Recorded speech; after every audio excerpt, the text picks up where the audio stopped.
ውድ የቻናላችን ተከታዮች እንዴት አላችሁ እያል ጊዮን ዩቲዩብ ቻናል በኦንላይን በማስተማር ላይ ይገኛል። የምናስተምረው አማርኛ፣ እንግሊዘኛ፣ ሂሳብ እና እንዲሁም ሌሎችን የትምህርት አይነቶች ሲሆን በየትኛውም ሀገር ሆናችሁ በኦንላይን መማር መከታተል የምትፈልጉ ታች ቪዲዮ ላይ ባስቀመጥነው ስልክ በኢሞ፣ በዋትስአፕ፣ በቴሌግራም ሃሎ ይበሉን፣ ይደውሉልን፣ መማር መከታተል ይችላሉ። ሰላም ወደ ቻናላችን ተከታታዮች እንዴት አላችሁ? በያላችሁበት ሰላማችሁ ይብዛያል። ዛሬ ደግሞ ይዘርላችሁ የመጣን የአማርኛ ሆሄዎች ወይም ደግሞ ፊደላት ተሰባስበው እንዴት ቃላት እንደሚመሰርቱ፣ ቃላቶች ተሰባስበው እንዴት አረፍተ ነገር ወይም ደግሞ ሐረጋት እንዴት አረፍተ ነገር መመስረት እንደሚችሉ ነው በዛሬ ትምህርታችን የምናየው። ለቻናሉ አዲስ ከሆናችሁ ላይክ፣ ሼር፣ ሳብስክራይብ እያደረጋችሁ አማርኛም ሆነ ሌሎችን የትምህርት አይነት መማር ለሚፈልጉ አድርሱልን። ከዛ ፊት በኦንላይን መማርና መከታተል ለምትፈልጉ በቴሌግራም፣ በኢሞ፣ በዋትስአፕ ታች ቪዲዮ ስር ባስቀመጥነው ስልክ ከሀገር ውስጥም ሆነ ከሀገር ውጭ ናችሁ መማር መከታተል እንዲሁም ህጻናትን ማስተማር ትችላላችሁ ማለት ነው። ወደ ትምህርታችን ስንገባ እያንዳንዳቸው እነዚህ ፊደላት ወይም ደግሞ ፊደሎች ስብስብ ነው ማለት ነው። ፊደሎች በስርዓት ስንደረድራቸው እንዴት ቃላት ይመሰርቱልና የሚለውን እናያለን በዚህ ቪዲዮአችን። ይቺ ማናት? ከ፣ ይቺ ረ፣ ይቺ በ፣ ይቺ ዘ፣ ይቺ መ፣ ይቺ አ፣ ይቺ ደ፣ ይቺ ነ፣ ይቺ ቀ፣ ይቺ ሰ፣ ይቺ ለ፣ ይቺ ተ። ልክ እንደዚህ ዝብርቅርቅ ብለው የተቀመጡት ምንድን ናቸው? ፊደላት ወይም ደግሞ ሆሄያት ናቸው ማለት ነው። እነዚህም በስርዓት ስንደረድራቸው ምን ቃላትን ይመሰርቱልናል ማለት ነው። እሺ ለምሳሌ ሰበረ፣ ሰበረ የሚለው ቃል ከዚህ ነው የተመሰረተው። ይኸው ሰበረ፣ ይኸው ሰበረ፣ ሰበረ፣ ሰበረ። እሺ ለመደ ብለን ለመጻፍ አሁንም ከዚህ ውስጥ ፈልገን ማውጣት ይኖርብናል ማለት ነው። ለመደ፣ ለመደ በስርዓት እንጽፈው። ይኸው ለመድ ይሆናል። ለመድ፣ ለመድ። እሺ አሁን ደግሞ እሺ ዘለቀ፣ ዘለቀ የሰው ስም ዘለቀ ብለን ስንጽፍ ዘ ቻት ለ ቻት ቀ በአንድ ላይ ዘለቀ፣ ዘለቀ። ይኸው ዘለቀ፣ ዘለቀ፣ ዘለቀ። እሺ ከበረ ብለን አሁንም እነዚህ ፊደላት ወይም እነዚህ ሆሄያት ተጠራቅመን በአንድ ላይ ደርደር በጣም ብዙና ብዙ ቃላት መመስረት ይቻላል። ለምሳሌ ከበረ ብለን ለመጻፍ ይኸው ከበረ፣ ከበረ፣ ይኸው ከበረ፣ ከበረ፣ ከበረ። አሁን ደግሞ መለሰ ብለን እንጻፍ እስኪ መለሰ፣ መለሰ፣ መለሰ። ይኸው መለሰ፣ መለሰ፣ መለሰ። አሁን ደግሞ ቀለደ ብለን እንጻፍ ቀለደ፣ ይኸው ቀለደ፣ ቀለደ፣ ቀለደ።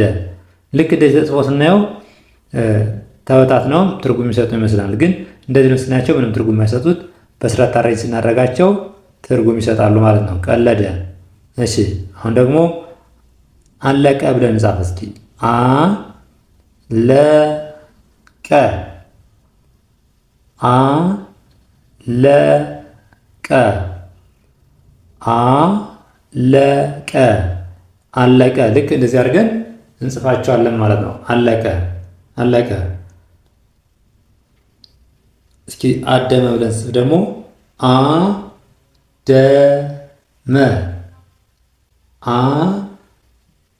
አደመ። እስኪ አደመ ብለን ስንጽፍ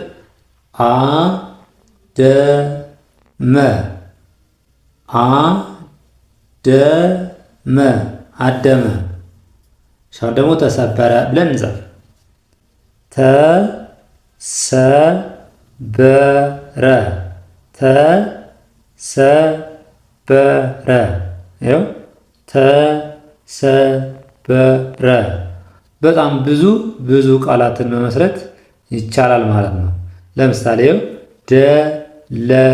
ደለለ ብለን መመስረት እንችላለን።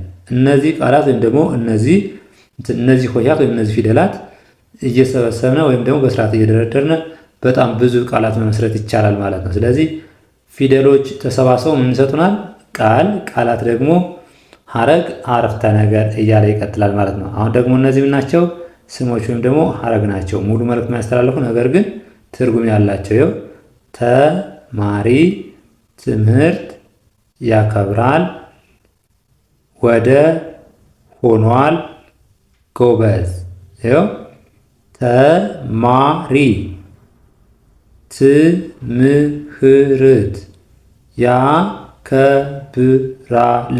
ያከብራል፣ ወደ ሆኗል፣ ጎበዝ። ከተማ ቤት ሰዓት በሩጫ ሄደ ከበደ። ስለዚህ እነዚህ ደግሞ ሀረጋት ወይም ደግሞ ቃላት ናቸው ማለት ነው። እነዚህ ተሰባስበው አረፍተ ነገር ይሰጡናል ማለት ነው። ለምሳሌ ከነዚህ እየራሳቸው ተበታትነው ተዘበራርቀው ከተቀመጡት ቃላት አረፍተ ነገር እንመሰርታለን ማለት ነው። እሺ ለምሳሌ አበበ ወደ ትምህርት ቤት ሄደ። አበበ ወደ ትምህርት ቤት ሄደ። አበበ ወደ ትምህርት ቤት ሄደ። አበበ የሚለው ስም ነው። ከዚያ ውጭ ወደ ትምህርት ቤት ሄደ ይህን ሁሉ ከዚህ ውስጥ ማውጣት እንችላለን ማለት ነው። ለምሳሌ ይኸው አበበ ወደ ትምህርት ቤት ሄደ። ይኸው ከዚህ ነው ለቃቅመን ያወጣናቸው ማለት ነው። ከዚህ ነው በስርዓት አድርገን ጽፈን ትርጉም እንዲሰጥ ያደርግ ነው። አበበ ወደ ትምህርት ቤት ሄደ። እሺ አሁን ለምሳሌ አለሙ በሩጫ ወደ ቤት ሄደ። አለሙ የሚለው ስሙ ነው። ሌላው ደግሞ ከዚህ ውስጥ ያሉ ናቸው። ይኸው በሩጫ አለሙ በሩጫ ወደ ቤት ሄደ። አለሙ በሩጫ ወደ ቤት ሄደ። እስኪ አሁን ደግሞ ከበደ ጎበዝ ተማሪ ሆኗል። ከበደ ስም ነው።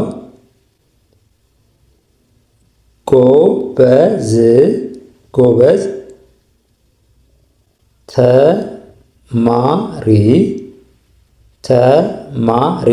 ተማሪ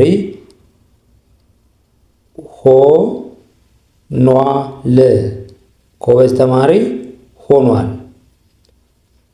ስለዚህ በስራ ስንጽፈው ከበደ ጎበዝ ተማሪ ሆኗል። እሺ ሌላ ደግሞ እስቲ አብዲ በሰዓት ወደ ትምህርት ቤት ሄደ።